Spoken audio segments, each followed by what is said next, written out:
Witamy wszystkich bardzo serdecznie. Pozdrawiamy z pięknej i dziewiczej Kolanty.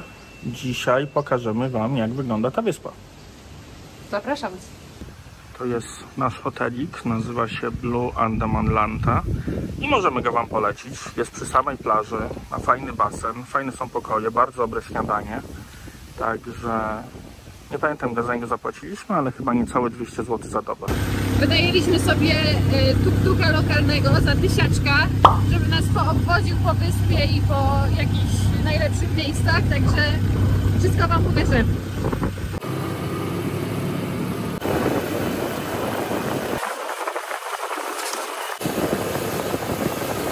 Witamy serdecznie z tak zwanego Old Town. Jak możecie sądzić po mojej fryzurze, jechaliśmy motorkiem, także żel zbędny. Jestem już przygotowany na wieczorną imprezę. A teraz będziemy zwiedzać to przepiękne miasteczko, które tutaj zostało pozostawione w takim stylu, tak jak ludzie żyli dawniej. No i zobaczymy, jak ono wygląda. Tak wygląda miasteczko, ono wchodzi w wodę. Widoki dookoła są naprawdę niesamowite. A my jesteśmy teraz na molo. Z tego mola odpływają też łodzie. No i jak sądzicie, pewnie po dźwięku, strasznie dzisiaj wieje. Zdecydowanie mają w Tajlandii dużo ciekawsze rzeźby niż my w Polsce. Też ja oczywiście doceniam historię i nasze tragiczne losy, co nie zmienia faktu, że człowiek widzi taką rzeźbę, to od razu ma lepszy dzień. Za mną widzicie ogromną krewetę i chciałam skorzystać z okazji i powiedzieć, że po drodze, jak tutaj mieliśmy dużo plantacji krewetek właśnie. I podobno, wiem to od pana Roberta Makowicza, prawie 90% krewetek, które jemy, jest hodowana w takich właśnie stawikach, plantacjach, jak tutaj są na Kolancie. A tutaj jeszcze wrak jakiegoś statku widzę, leży w porcie. Słuchajcie, nie dziwię się, że go zostawili, bo robi niesamowite wrażenie, szczególnie na tle tej wody i tych fal, tego wiatru. Pewnie dlatego zatonął w którymś momencie. Zanim zaczniemy zwiedzać to piękne stare miasto i opowiemy Wam trochę o Kolancie, chciałam powiedzieć trochę o transporcie na wyspie, bo Kolanta jest taką trochę bardziej dziewiczą wyspą, nie jest tak jak Phuket, że jest tutaj zorganizowana komunikacja miejska. Opcje transportu, jakie tutaj są, no to jest oczywiście wypożyczony skuterek lub samochód, bądź taksówka tuk-tuk. Mogliśmy wypożyczyć motorek za 250 batów za dzień, ale jako że podróżujemy odpowiedzialnie i nie mamy prawa jazdy na motor kategorii A, który jest tutaj wymagany, nie robimy tego. Zastanawialiśmy się nad wypożyczeniem samochodu. Wypożyczenie kosztowało 1500 batów i praktycznie dostępne są na każdym rogu, każdy hotel, każda lokalizacja wypożycza samochody, ale nie chciało nam się jeździć. Chcieliśmy się bardziej zrelaksować i odpocząć, dlatego zdecydowaliśmy się na wynajęcie taksówki Wel tuk-tuka. I od razu mogę Wam powiedzieć, pierwsze wrażenie po przejażdżce tuk-tukiem tutaj od naszego hotelu do Starego Miasta jest około 19-20 km. Jechaliśmy przez takie dziewicze tereny, nie było za dużo zabudowań. Natomiast powietrze tutaj jest bardzo suche i gorące. Jest prawie tak jak na pustyni. Ja tutaj jak przyjechałam, to naprawdę czułam się jak w Dubaju. Co jest dziwne, bo w innych regionach Tajlandii jak byliśmy, to było tak bardzo wilgotno. A tutaj naprawdę jak przywieje ten wiatr, jest duży wiatr, ale jak przywieje, to zawiewa takim pustynnym, gorącym powietrzem. A teraz wchodzimy na Walking Street, czyli główną ulicę tutaj w Starym Mieście. Jak widzicie, Walking Street jest pełna ulicznych straganów, sklepiczków i restauracji. Będąc w tym pięknym, historycznym miejscu, warto powiedzieć trochę o Kolancie. Jeżeli chodzi o samą wyspę, to co warto dodać, to to, że to są dwie wyspy, a nie tylko jedna. Kolanta Noi i Kolanta Yai. Obie te wyspy nie są połączone z lądem, ponieważ mieszkańcy Kolanta Noi bardzo tego nie chcieli, ale te dwie wyspy już most pomiędzy sobą mają. Jeżeli chodzi o Kolanta Noi, ona chciała pozostać taka naturalna, nieturystyczna i taka też jest. My znajdujemy się teraz na Kolancie Yai. Ona ma trochę ponad 80 km kwadratowych, 25 km długości, 6 szerokości. Mieszka tu ponad 10 000 ludzi i rzeczywiście jest to ta część dużo bardziej turystyczna. No zresztą jak widzicie tutaj dookoła nas. Ogólnie wyspa ma fajny vibe. My ją nazywamy takim Phuketem 20-30 lat temu, bo jeszcze rzeczywiście no, ona nie jest tak rozwinięta, ale to też jest powód, dla którego ludzie tu przyjeżdżają. Bo chcą mieć takie bardziej naturalne wakacje, a nie wakacje już takie typowo resortowe. Tak wygląda większość domków tutaj. Drewniane, postawione tak jak było to od zarania dziejów.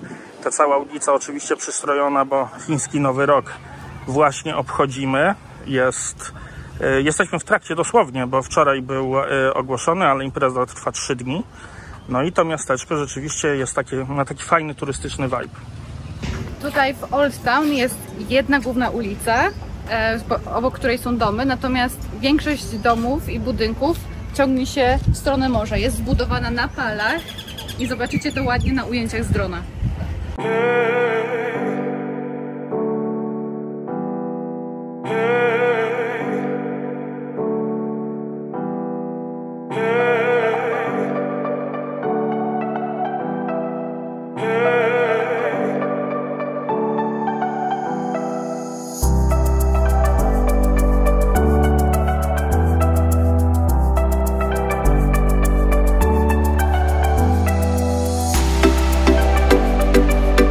Już z naszych poprzednich filmów, sama Tajlandia jest oczywiście bardzo mocno buddyjska, jeżeli chodzi o dominującą religię. Tutaj 93-94% ludzi wyznaje właśnie buddyzm, co nie zmienia faktu, że im bliżej Malezji, tym mamy więcej takich wierzeń islamskich. Tutaj rzeczywiście bardzo dużo ludzi wyznaje islam. Także spotkacie sporo meczetów i też fun fact odnośnie buddyzmu. Jak sobie spojrzycie na Buddę, to jest tutaj tak zwany Budda chiński, czyli nie ten Budda, który jest taki chudziutki i przystojny, tylko taki śmieszny, gruby Budda. Tutaj właśnie widać te domy na palach. Połowa miasta tak jest zbudowana, a tu kolejna świątynia. I dochodząc do tej świątyni, dokładnie widzicie, co miałem na myśli, jeżeli chodzi o grubego Buddę. Oczywiście nikt tu nikomu nie ujmuje. To wcale nie jest obraza. To jest po prostu kultura chińska. Te domki, które w znakomitej większości są oczywiście teraz restauracjami, robią super wrażenie. Mają przepiękny widok, pomimo tego, że wieje. To co serdecznie przepraszam, ale to nie moja wina. No to spójrzcie, jak się rozciąga widok na cały horyzont, na wyspy, na morze, na wszystko. Mamy nadzieję, że podoba Wam się vibe tego miasta. Te fale, ten wiatr, domki na wodzie. Naprawdę przepiękne miejsce. Pewnie jedno z najciekawszych w ogóle na Koh Lancie. No bo sama Koh Lanta nie ma jakichś wielkich miejsc, do których się jeździ, żeby je zwiedzać. Poza tym miejscem, oprócz tego Koh Lanta słynie z przepięknych plaż. No i właśnie na te plaże teraz Was zabieramy. My chcemy jeszcze tylko dodać, że to jest zajebiste miejsce na zakupy. Normalnie najtaniej jak do tej pory spotkaliśmy, więc polecamy. Spójrzcie, taka koszula, ona kosztuje 250, ale za 2XL.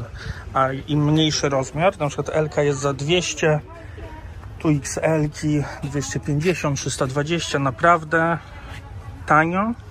Powiedziałbym, że na Koh Lancie zapłaciliśmy za coś takiego 350. No i tutaj taką 100 spokojnie zaoszczędziliśmy. Gdyby ktoś pytał, jesteśmy mega zadowoleni. Nie dość, że fajne miejsce, nie dość, że polataliśmy dronkiem w silnym wietrze, nie dość, że zobaczyliśmy coś fajnego, kulturalnego i nawet Wam opowiedzieliśmy i o Koh Lancie, i jeszcze o religii. To jeszcze zrobiliśmy zakupy. I to nie tylko ja, nie tylko Gabi, ale oboje sobie pokupowaliśmy rzeczy. I to przyznam się szczerze, nie jedną. Także jeszcze raz polecamy to miejsce bardzo gorąco. A teraz lecimy na plażę.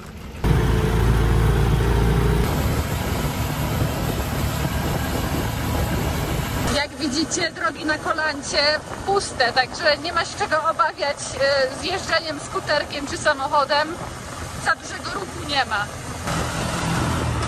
Jesteśmy teraz na głównej arterii miasta, która ciągnie się od północy do południa przez całą długość wyspy po zachodniej stronie. to właśnie tutaj znajdują się hotele i większość restauracji. Witamy serdecznie z Long Beach, a tak właściwie jesteśmy na samym jej końcu. Jest to nasza wina, bo nasz taksówkarz wiózł nas dobrze, a my mu powiedzieliśmy: panie, jedź pan dalej. Dokładnie. To jest fajne miejsce, słuchajcie, bo jest tu mega pusto, ale on sam był mega zdziwiony, po co my chcemy tu przyjechać. No cóż, no my się teraz do błędu nie przyznamy. Będziemy grali, że przecież od początku tak chcieliśmy, ale sama Long Beach naprawdę nie dość, że długa, to jeszcze piękna. Tak, ale przynajmniej mamy stąd panoramiczny widok na całą plażę, więc warto było tu przyjechać. Jak się tylko uda puścić drona w tym wietrze, to odpalamy takiego szocika, szybkiego birolka za 3, 2, 1. Tak.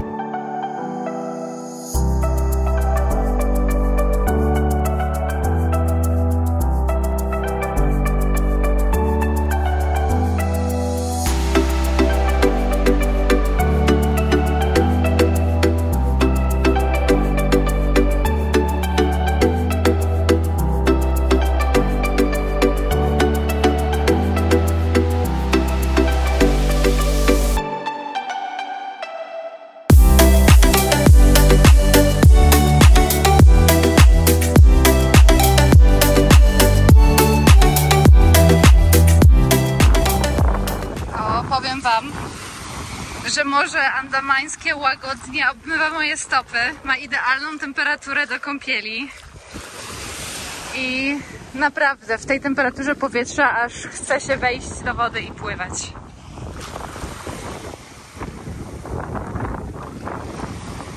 Koh Phi, czyli wyspa, na której się znajdujemy, słynie z 9 pięknych plaż, takich dokładnie jak ta. Wszystkie znajdują się po zachodniej stronie wyspy i właśnie po tej stronie wyspy, przy tych plażach, są resorciki i jakieś restauracje, gdzie się można zatrzymać. Wzdłuż wyspy od portu, do którego przybyliśmy pierwszego dnia, aż do jej najbardziej południowej części, po zachodniej stronie wyspy, wiedzie jedna wielka droga, którą wam pokażemy. Jeżeli chodzi o Long Beach, jest to plaża, która znajduje się najbliżej tego przejścia pomiędzy dwiema wyspami, najbliżej portu. Jest to też miejsce, które jest najbardziej rozwinięte. Także tutaj miasteczko jest największe, hoteli jest najwięcej. Tutaj też znajdziecie takie najlepsze hotele, a im dalej się będziecie oddalać, im dalej będziecie jechać na południe, tym rzeczywiście te wyspy są bardziej dziewicze. My jesteśmy w miarę w połowie i tam już widać, że no jest kilka restauracji, są 2-3 sklepiki i to wszystko. Resorciki oczywiście są, ale poza nimi nie ma za bardzo co robić. I rzeczywiście tam na samym dole, na samym południu te plaże już są praktycznie wyludnione. To właśnie po tej zachodniej stronie wyspy to tutaj tętni życie. To tutaj są turyści, to tutaj są hoteliki, to tutaj jest ruch, więc to wygląda dość podobnie do Phuket, gdzie też jakby tam, gdzie my jeździliśmy takim autobusikiem wzdłuż tych najsłynniejszych wysp, tak samo można robić to tutaj, tylko oczywiście nie takim smartbusem, tylko albo Songtao, albo jakimiś taksówkami. I też jeżeli chodzi o plaże, to prawda, że one są przepiękne, ale jak widzicie, one również charakteryzują się dość dużym odpływem już wczesnym popołudniem, więc na plażę od rana zwiedzać po południu. Jeszcze pokażemy wam wodę po drugiej stronie, tak samo czysta. Tam już widać właśnie tą wyspę Noi, a tymczasem my zbieramy się dalej. Patrzcie, tak czysta jest woda, żeby nie było, że ściemniamy. Mamy nadzieję, że ta plaża przypadła wam do gustu. My teraz jedziemy na kolejną plażę. Plaża nazywa się Pra-Ae. Nie wiemy, czy ma jakąś inną nazwę. Także idziemy szybko znaleźć naszego pana. Mam nadzieję, że nie ma nas dość i nie odjechał. Ale no, wiecie, jeszcze nie zapłaciliśmy, więc jesteśmy dobrej myśli. Oto i nasz tuk-tuk. Jest i nasz pan.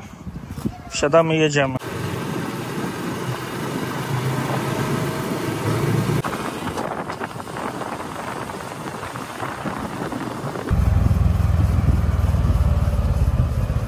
Na sekundę przyszły lekkie chmurki. Witamy z plaży Pra-Ae. Tak, zgadliście, pan nas poprawił. To nie jest plaża Pra-Ae, tylko Pra-Ae. I ona naprawdę jest fajna. Tutaj nawet sporo takiego miejsca, żeby sobie posiedzieć. Tam są jakieś boiska. Tutaj też trochę zalesione, więc można chwilę odpocząć w cieniu. Ta plaża naprawdę taka najbardziej rozbudowana, jeżeli chodzi o dodatki do samej plaży. Może jeszcze na szybko dodamy, że na Kolancie najbardziej podoba nam się to, że nieważne gdzie pójdziecie, to spójrzcie jakie tutaj tłumy za nami. Także te 3 osoby rzeczywiście nie bardzo nam przeszkadzają na plaży, co ma kilka kilometrów. W drugą stronę jest dokładnie tak samo. Oho, przyszła 4. Robi się tłok, także jeszcze 11 i będzie jakieś zgromadzenie. No normalnie, słuchajcie, liczymy na mały tłum. Jest tu cicho i spokojnie i naprawdę można się fajnie zrelaksować. Porównując Kolantę do Phuket, tutaj jest zdecydowanie spokojniej. Nie ma tyle imprez i tyle ludzi, jak to było w przypadku tej innej plaży, wyspy, przepraszam. Myślę, że to jest związane też z tym, że tutaj, żeby się dostać, trzeba przepłynąć jednak tym promem, czyli jakiś tam dodatkowy wysiłek trzeba wykonać. Natomiast Phuket jest tam lotnisko międzynarodowe, jest połączone mostem z lądem, także jest zupełnie rozjechane w porównaniu do tej wyspy. Ja jeszcze tylko dodam, że i nie jest to moje stwierdzenie i choć bardzo żałuję, to co najbardziej podoba nam się również na Kolancie, to to, że nie ma tutaj przyjaciół ze wschodu.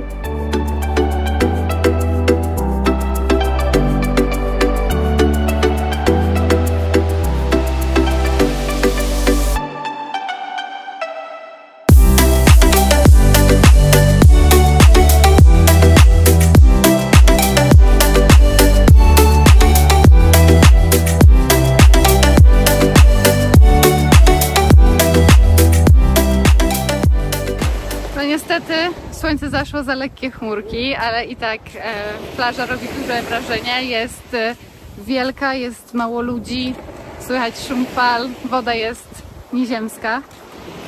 Korzystając z okazji, Mikołaj puszcza drona, a ja wam powiem, że na Kolancie jest jeszcze park narodowy. Są tutaj nasze ulubione słowo namorzyny. Lasy mangrowcowe, które również można zwiedzać.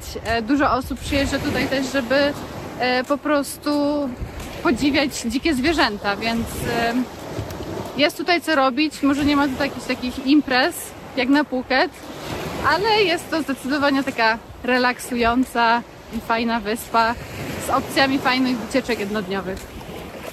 Płynąc tutaj z Koh Muk, przepływaliśmy takim wąskim gardłem między Koh Lanta No i Koh Lanta Yai i tam widzieliśmy te wszystkie lasy namorzynowe przy drodze. Jeszcze pan w naszej motorówce oczywiście zwalniał, bo nie mógł za szybko płynąć tamtędy, więc wszystko widzieliśmy, już nie potrzebujemy żadnej dodatkowej wycieczki. Koh Lanta to nie tylko te 2 największe wyspy, jest tutaj bardzo dużo malutkich wysepek, na które się jedzie snurkować. W samym tym parku narodowym, o którym wcześniej wspominałam, znajduje się około 50 wysepek. W oddali widać wyspy Phi Phi i jakieś inne jeszcze tutaj pobliskie wysepki, do których można przyjeżdżać, snurkować. Słońce wychodzi. Dokładnie, polataliśmy dronem. Mamy nadzieję, że wam się podobało. W ogóle mam nadzieję, że Koh Lanta wam się podoba. We wszystkich filmach pokazaliśmy wam mniej więcej połowę tych plaż. Pokazaliśmy też to, co warto zobaczyć na wschodnim wybrzeżu. My tymczasem powoli się zbieramy, lecimy do naszego resorciku, będziemy tam czekać na zachód słońca, będziemy to robić oczywiście na naszej plaży, więc tą plażę również zobaczycie. Zobaczycie, jakie fajne mamy odpływy, zobaczycie, jak bardzo woda odpływa, ile widać skał. Na tymczasem żegnamy się z wami, do zobaczenia później. To, co też warto dodać, to to, że te wszystkie plaże są darmowe. Tutaj możecie sobie przyjść, posiedzieć też w takich zadaszonych miejscach. No i macie też Los Quiblos. Za Los Quiblos na pewno się płaci tam z 10 batów, czy 5, czy 20, ale ważne, że jest. Więc podsumowując, jest gdzie zaparkować. Nie ma korków, zarówno dla samochodów, jak i dla motorów. Jest gdzie posiedzieć w cieniu. Jest gdzie iść na plażę i posiedzieć na plaży. No taki wiecie, naprawdę pełen pakiet. A my tym bardziej idziemy szukać naszego motorku. tam stoi i widzimy się niedługo. Znaleźliśmy się z panem. Będziemy jechać.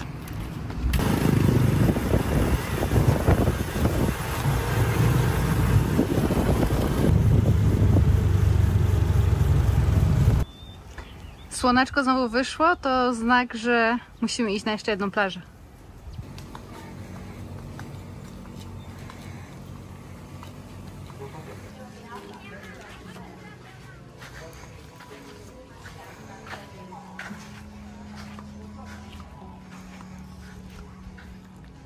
Na zachód słońca dotarliśmy na naszą plażę. Nasza plaża nazywa się Klong Kong Beach. Mam nadzieję, że dobrze to powiedziałam. Jest to kolejna z ładnych, długich plaż. No ale jak widzicie, wieczorem jest jeden wielki odpływ. Patrzcie, jak to wygląda teraz, a jak to wygląda rano. Całkowicie inaczej. Jest różnica, prawda?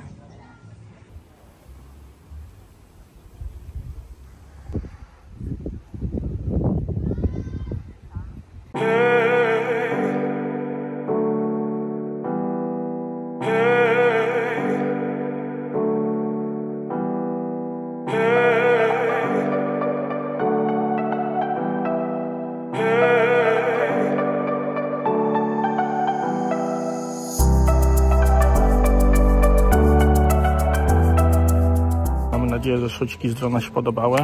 Dzisiaj w ogóle strasznie się nalataliśmy dronem.